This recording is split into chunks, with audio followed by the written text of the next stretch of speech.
komið sæl, Jóhann Gretarsson heiti ég og hjá mér Steinþór Þórðarsson og þá komið að því að við förum yfir lektíuhefti númer 22 og yfirskriftin á því Babylon fellur. Og þá mun ég lesa innganginn. Ein átakamikil saga í Biblíunni segir frá Belsasar konungi Babylónar. Einn dag hélt konungurinn mikla veislu í höll sinni þegar dularfull hendi manns birtist á salarvegnum og skrifaði þar á boðskap sem enginn viðstaddur gat skilið. Og konungurinn lét senda eftir Daniel spámanni og bað hann að þýða erindi á vegnum. Og Daniel svaraði hiklaust og las skriftina. Guð hefur talið ríkisár þín og leitt þau til enda. Þú ert veginn á skálum og léttvægur fundinn. Eins og segir frá í Daniel 5, 26 og 27. Og síðan hélt Daniel áfram og sagði, ríki þitt deilt og gefið Medum og Persum. Og það í 28. versinu. Og Biblían segir, á henni sömu nóttu var Belsasar konungur Keldea drepinn. Og Daríus frá Medalandi tók við ríkinu og hafði þá 2 vetur 60. Og þessa nótt leið voldugasta ríki veraldar undir lok því að Babylon var fallin. Biblían segir frá annarri Babylon sem einnig fellur. Sú borg ekki raunveruleg borg, heldur táknum trúarlegt stórveldi. Og hvernig mun þessi borg og fall hennar hafa áhrif á trúarlíf jarðarbúa? Og þá það fyrsta spurningin. Hve voldugt ríki var hinn forna Babylon? Og við lesum það í Daniel 4:30. Konungur tók hann til máls og sagði, þetta ekki svo hinn mikla Babylon sem ég hefi reist að konungssetri með veldisstyrk mínum og tign minni til frægðar. Svo sér hér hinn forna Babylon var voldugt heimsveldi. Það réði yfir stóran hluta jarðar og borgin var miðpunktur verslunar og áhrifa og var ákaflega auðug. Hún var áhrifamesta trúarlegt vald í veröldinni á þessum tíma sem einna helst einkenndist af dýrkun sólar, skurgoða og forfeðrana. Og svo það spurning númer 2. Hvar í Gamla testamentinu á Babylon uppruna sinn? Og við lesum það í 1. Mósebók 11:9. Þess vegna heitir hún Babel því að þar ruglaði drottinn tungumál allra jarðarinnar. Nafnið Babylon virðist eiga rót sína í orðinu Babel sem þýðir ruglingur og viðeigandi lýsing yfir þá ringulreið trúarbragða sem kom frá Babylon.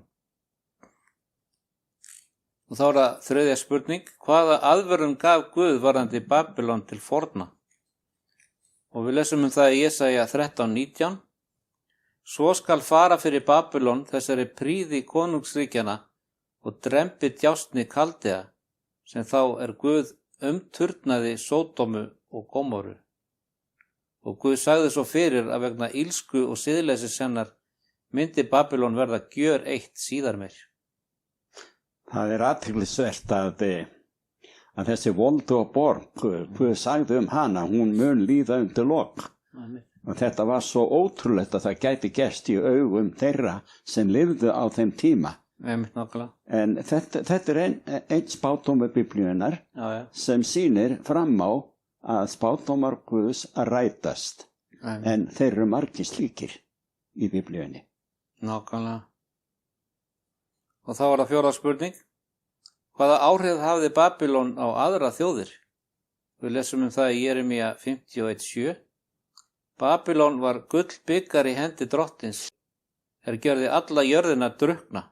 Af víni hennar drukku þjóðirnar og fyrir því létu þjóðirnar sem þær væru óðar. Svo segir að Babylon gerði aðra þjóðir drukknar af siðleysi hennar og falskenningum. Og þetta það sem að gerast í dag á meðal þjóðana. Mikið og aukið siðleysi, lögleysi. Alveg eins og Jesús sagði í Mattheusi 24. kafla að lögleysi, siðleysi sem sagt, muni viðgangast í auknum mæli á síðustu dögum áður en hann kæmi aftur. Og alls konar falskenningar líka. Akkurat. Og svo það 5. spurning. Hvað leiddi fráhvarf Babyloni veldis til varðandi hana sjálfa? Og við lesum í Jeremía 51:8. Sviplega er Babylon fallin og sundur móluð, kveinið yfir henni. Og svo segir hér að þar sem Babylon stöðugt hafnaði blessunum Guðs og vildi alls ekki gefast honum, féll hún og var gjörsamlega lögð í eyði. Og þá var það 7. spurning, hvað gerðist nóttina sem Babylon féll? Og við lesum það í Daniel 5:1-2. Belsasar konungur hélt veislu mikla 1000 stórmönnum sínum og drakk vín í augsinn þeirra 1000. En menn tóku að gjörast vínhreifir, bauð Belsasar að sækja þau gullker og silfurker sem Nebúkadnesar faðir hans hafði haft á burt úr musturinu í Jerúsalem, til þess að konungurinn, stórmenni hans, konur hans og hjákonur mættu drekka af þeim.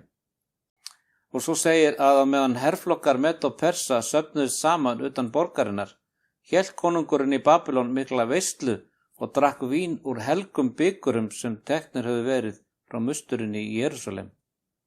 Og þessi heiðni konungur bauð Guði almáttugum byrgin með því að vanhelga gripi sem aðeins mátti nota við helgiathafnir og notaði gripina við tilbeiðslu falls guða. Og þá erum við komin að spurningu nr. 7. Hverjar urðu afleiðingarnar af þessu guðlasti? Og þá er vísað í Daniel 5:30 og 31. Á henni sömu nótt var Belsasar konungur drepinn og Daríus frá Medalandi tók við ríkinu. Og svo segir að Belsasar konungur fór of langt í því að vanhelga það sem Guði er heilagt. Í opinni uppreist gegn Guði dó hann og Babylon féll með honum. Þá er það 8. spurning, mun þessi forna Babylon verða endur byggð? Og við lesum í Jesaja 13:20. Hún skal aldrei framar af mönnum byggð vera. Kynslóð eftir kynslóð skal þar enginn búa. Enginn arabi skal slá þar tjöldum sínum og engir hjarðmenn bæla þar fénað sinn.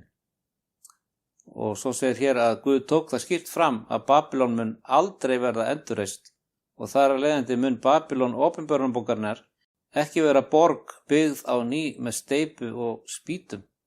Hinn forna Babylon er tákn aðra andlega borg. Og þá er það 9. spurning, hvernig er Babylon opinberunarbókarinnar lýst?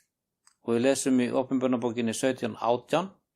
Og konan sem þú sást er borgin mikla sem heldur ríki yfir konungum jarðarinnar. Sko, hér er talað konu, eins og konan, það er heiti eða lýsing á söfnuður Guðs, fólki Guðs, nema þannig er spillt kona. Og Babylon var algjört spillingarbæli, svallbæli, ef ég má orða það þannig, undir lokin. Þetta volduga fallega ríki sem var, að það endaði með ósköpu vegna siðleysis. Einmitt. Og svo er einnig vísað í opinberunarbókina 17:5 og enni hennar var ritað nafn sem er leyndardómur. Babylon hann mikla móðir hórkvenna og viðurstyggða jarðarinnar. Og svo segir hér að í opinberunarbókinni er hinn andlega Babylon táknuð á 2 vegu, annars vegar sem borg sem endurspeglar vald hinnar fornu Babylonar og hins vegar sem kona, en þá er átt við kirkju. Og Jeremía 6:2 og síðara Korinthubréf 11:2 nota konuna sem táknmynd fyrir kirkjuna og í opinberunarbókinni er Babylon notuð til að lýsa andlegu ástandi og veraldlegu valdi ákveðinnar kirkju. Og eftirfarandi lýsingar á Babylon eru þessar í opinberunarbókinni. Fyrsta lagi sem kona eða kirkja í opinberunarbókinni 17:1 og sem kona situr á dýri, að það er þjóð eða ríki og lýsir þannig einingu kirkju og ríkis. Og svo er hún klædd purpura á skarlatsrauðu, eins og segir í opinberunarbókinni 17:4, sem ofsækir fólk Guðs í opinberunarbókinni 17:6 og staðsett í borg sem situr á 7 fjöllum, eins og segir í opinberunarbókinni 17:9. Og hvert þessara tákna benda til þess að kirkjan í Rómaborg sé Babylon opinberunarbókarinnar. Í bréfi sínu virðist Pétur eiga við trúaði í Rómaborg þegar hann segir yður heilsar söfnuðurinn í Babylon, eins og segir í fyrra Pétursbréfi 5:13, því að hann gat engan veginn verið að vísa til borgar sem var ekki til. Og okkur er sagt hér í orði Guðs að Babylon hinn mikla sé móðir hórkvenna. Og þannig eru komnar margar konur, margir söfnuðir sem drýja hór andlega séð. Og þetta er orðalag sem Guð velur sjálfur til að viðhafa í biblíunni, orði sínu, til að lýsa fráhvarfi kristinna samfélaga frá svokallaðri upprunalegu kirkju eða samfélagi frá dögum postulana. Og þá er hann farin að kalla þetta fráhvarf að drýja hór andlega séð í trúmálu. Þegar kenningar, rangar kenningar koma í staði fyrir sanna orð Guðs. Nákvæmlega. Og þá er það 10. spurning. Hvaða samband er á milli Babylon og annarra safnaða? Og það lesum við í Opinberunarbókinni 17:5. Og enni hennar var ritað nafn sem er leyndardómur, Babylon hinn mikla, móðir hórkvenna og viðurstyggða jarðarinnar. Og svo segir hér að eins og kona, móðurinn í Opinberunarbókinni 17 táknar kirkjuna, á sama hátt táknar dætur hennar söfnuði. Móður kirkjan Babylon er svo kirkja sem hefur ruglað allan heiminn með kenningum sínum, alveg eins og hinn forna borg Babylon gerði. Og dóttur kirkjunar eru þeir söfnuðir sem fylgja kenningum móðurkirkjunar. Það er boða villukenningar sem væru þær sannleikur og hafa engan grundvöll í biblíunni og eru bara mannasetningar. Söfnuðir sem boða slíka villukenningar eru þar með hluti af Babylon. Ég vildi svo óska að kollegar mínir, ég er að tala presta því að sjálfur er ég einn af prestum. Og drottinn Jesús Kristur hafði viss og hörð orð framferði leiðtogana, andlegra leiðtoga gyðinga forðum, að þeir studdust við mannasetningar og erfikenningar. Og hérna eru við í spádómi Gamla testamentisins að lesa móðir hórkvenna. Þannig að margir söfnuðir laðast að einhverju móðurkirkju eða aðri kirkju sem að flestir jarðarbúar munu endanlega taka mark á, frekar en orði Guðs. Ég segi bara og skírskota til kollega minna fyrir alla muni, kennum það sem er satt og rétt í samræmi við orð Guðs.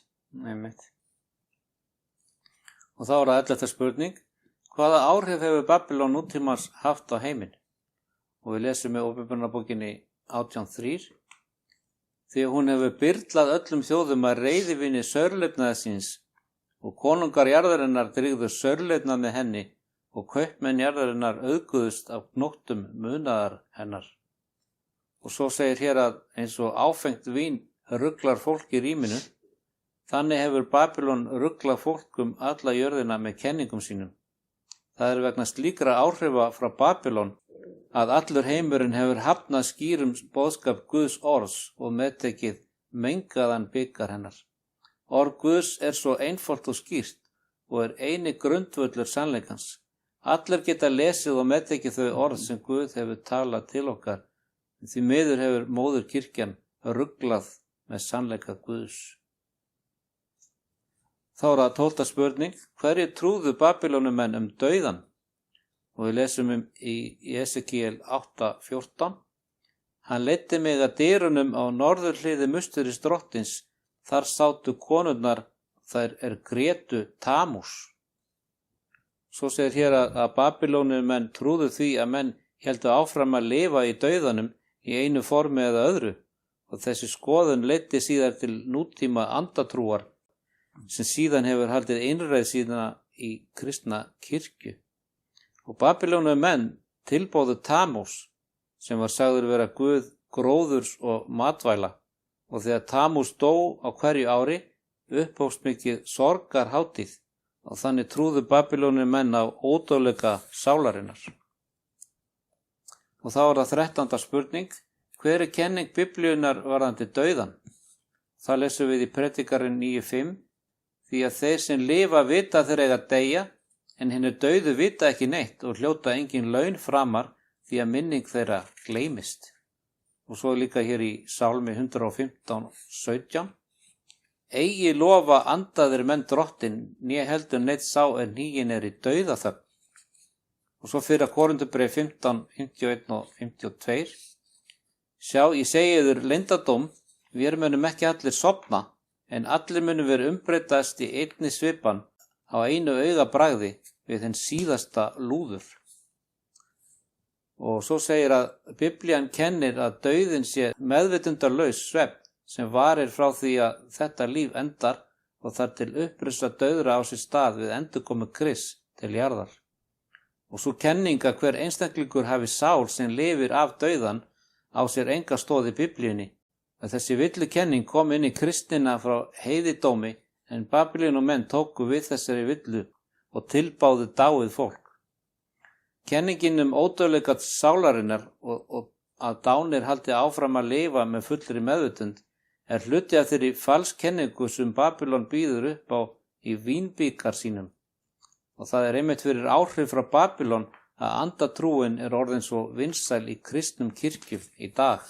Það svo sorglegt, Jóhann, að verða vitni að því hvað andatrúin orðin víðtæk, útbreidd og sterk í trúalífi þeirra sem kalla sig kristið fólk. Já, því að þegar fólk lesi Biblíunni og virkilega kynnist boðskap hennar varðandi dauðan og upprisu kenningu Biblíunnar þegar Kristi kemur aftur, að hún útilokar gjörsamlega andatrú. Það ekki hægt að vera andatrúar og kristina trúar samtímis. Nei, þú ert annarkvort annað eða hitt. Algjörlega.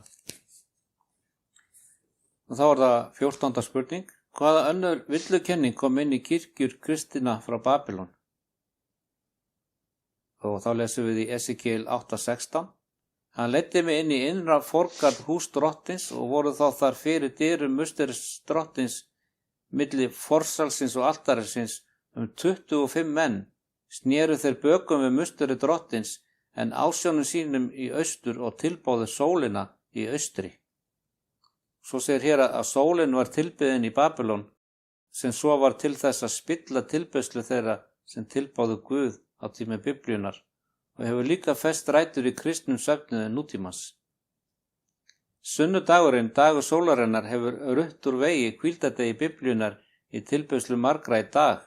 Margir eru ómeðvitaðir uppruna eigin heiðina tilbeiðslu síða og brjóta gegn boðorði Guðs og iðka mjög svo óbiblíulega tilbeiðslu. 4. boðorðið það eina sem Guð sagði að við ættum ekki að gleyma. En svo spurt hér, en hvað með það fólk sem tilheyrir söfnuðin sem ekki fylgja því sem Biblían kennir? Það fólk þá glatað? Nei, ekki endilega. Sjáu hvað Guð kallar út til að þjóðana í Opinberunarbókinni 18:4 þar sem hann segir, gangið út mitt fólk, út úr henni. Sú staðreynd að einhver manneskja hefur ekki kynnst ákveðnum sannleika Biblíunnar þýðir ekki að viðkomandi sé ekki barn Guðs. En þegar einhver veit Guðs vilja, vill Guð að sá hinn sami komi út úr Babýlon og fylgi honum í því sem satt. Leyfðu mér að skjóta hérna inn í Jóhann. Ja. Ég hrifst að þessari yfirlýsingu það sem að segir mitt fólk. Já. Guð að kalla á sitt fólk. Og hvar það? Samkvæmt þessari köllun hans til fólks. Fólki ennþá í Babýlon. Ennþá í þessum trúarruglingi trúabræðana. Já. Og hann í miskunn sinni og náðsinnis að sýna okkur öllum, hvar sem við erum í trúfélagi, að við getum verið hans fólk. Já. En okkur ber að ganga út úr þessu ruglingi og ganga inn í það samfélag sem boðar allt orð Guðs og það ómenga. Nákvæmlega. Og svo segir hér áfram að hvernig er hægt að ætlast til þess að fólk breyti lífstíl sínum eftir margra ára fjarveru frá lífstíl þeim sem er Guði þóknalegur. Þegar Jesús á hjarta þitt mundu meðtaka frá honum alla þá náð og hjálp sem þú þarft til þess að byrja nýtt líf. Oft virðist breytingin vera erfiðari en hún er í raun og veru. Kraftur Guðs gerir byrði hans létta. Það gerist alla daga að fólk er að skipta atvinnu, flytja búferlum og svo framvegis. En það gerist líka að ótaldar milljónir frá ólíkum trúarbrögðum taka upp rætur sínar og ákveða að fylgja Guði framar öllu öðru. Mestu breytingarnar sem nokkur getur gert er að taka það ákvörðun að fylgja Jesú. Og Filippíbrefi 4:13 segir: allt megna ég fyrir hjálp hans sem styrkan gjörir, að það er allt mögulegt þegar Jesús lifir sínu lífi í þér. En hvað með það sem fólk kann að segja mig þegar ég gjöri slíka breytingu í lífi mínu? Og þegar Pétur var undir gífurlegum þrýstingi frá leiðtogum gyðinga til að taka ekki trú sína svo alvarlega sem hann gerði, svaraði hann: framar ber að hlýða Guði en mönnum, eins og segir frá í Postulasögunni 5:29. Jesús skiptir okkur mestu máli. Þegar við gefum honum hjarta okkar og daglegt líf, er það okkur forréttindi að fylgja honum. Þá mun líf þetta verða kröftugt vitni á meðal annara. Og þá er komið að spurningu númer 15. Hvað vill Guð sjá varðandi tilbeiðslu fólksins? Og þá lesum við í 2. Mósebók 28-10. Minnstu þess að halda hvíldardaginn heilagan. 6 daga skalt þú erfiða og vinna allt þitt verk, en 7. dagurinn er hvíldardagur helgaður drottni Guði þínum. Og svo er einnig vísað í Esekiel 20:12. Ég gaf þeim og hvíldardaga mína að þeir varu sambandstákn milli mín og þeirra, til þess að menn skyldu viðurkenna að ég drottin er sá sem helgar þá. Og svo segir hér: Guð gaf mannkyninu 7. dag vikunar sem minnismerki mátt sinn til að skapa og endur skapa. Og þessi hvíldardagur var síðan í heiðri hafður ekki aðeins af ættfeðrum og spámönnum, heldur einnig af Jesú, lærisveinum hans og kristinni kirkju á tíma Nýja testamentisins. Jesú sagði: hvíldardagurinn var til mannsins vegna, eins og segir í Markus 2:27. Og hvíldardagurinn er gjöf Guðs til mannkynsins í því markmiði að þeir sem elska Guð upplifi hvatningu til að hlýða honum. Sóldýrkunin sem á uppruna sinn í heiðni kemur úr vínbyggarnum sem Babylon býður fólki og hefur nú fest rætur í kristindómi. Það er vegna áhrifana frá Babylon að sunnudagur er svo vinsæll á meðan kristinna manna sem dagur tilbeiðslu. Og þá komið að spurningu númer 16. Hvaða boðskap gaf Guð fólki sínu sem bjó í Babylon? Og þá lesum við í Jeremía 51:6. Flýið út úr Babylon og hver og einn forði lífi sínu. Látið þau í tortíma yður vegna misgjörða hennar, því að það er hefndartími drottins. Hann endurgeldur henni eins og hún hefur til unnið. Og svo segir hér að Guð sagði fyrirfram komandi fall Babylónuborgar og hvatti fólki sitt þar til að forða sér til öruggari staðar. Þetta er í mínum huga svo knýjandi og alvarlegu boðskapur að Guð er að hvetja fólki sitt. Flýið Babylon, komið ykkur út úr henni áður það verður of seint. Þetta snýst eilíf örlög manna. Algjörlega. Og þá er það spurning nummer 17. Hvað segir Guð við fólk sitt sem í dag er enn í henni andlegu Babylon? Og þá lesum við í Opinberunarbókinni 18:4-5. Og ég heyrði aðra rödd á himni sem sagði: gangið út með fólk út úr henni, svo að þér eigið engan hlut í syndum hennar og hreppið ekki plágar hennar. Því að syndir hennar hlóðust allt upp til himins og Guð myndist ranglætis hennar.